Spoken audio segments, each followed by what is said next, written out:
Good morning everyone, good morning creator. So usapang naman tayo, yung nasasayang na panahon, diba? Gaya ng sample ko lang ito. Inalok kita ng isang magandang bagay o negosyo. Hindi ka kaagad nag-decide.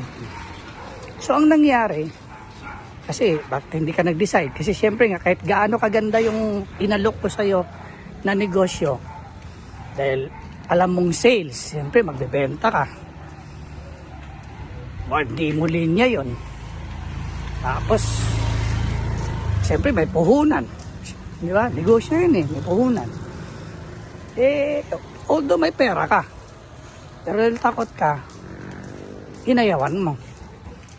So ang nangyari, tumakbo ang panahon na 4 na buwan, 5 buwan, 6 na buwan, na yun pa rin yung routine mo sa buhay.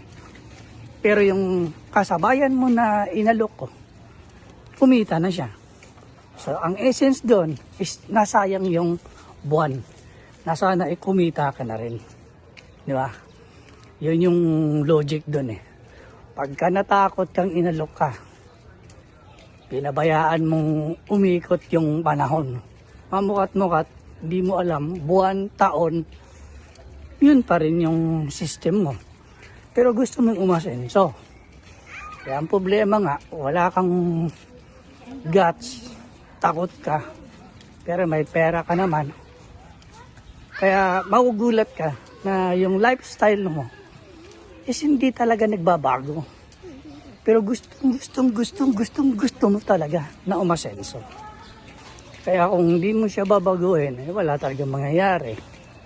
Wala kasing perfect time. Wala yun, di totoo yung perfect time na kailang asa next year na kasi ganyan kasi may pa ako eh. Alibay mo lang yun, alam mo sa sarili mo yun. Di ba? Nangyari yan sa akin eh, dinaanan ko na yan eh. Walang pera, inalok. Pero yung nagkaroon na ako ng pagkakataon na may pera, hindi ko siya pinalagpas.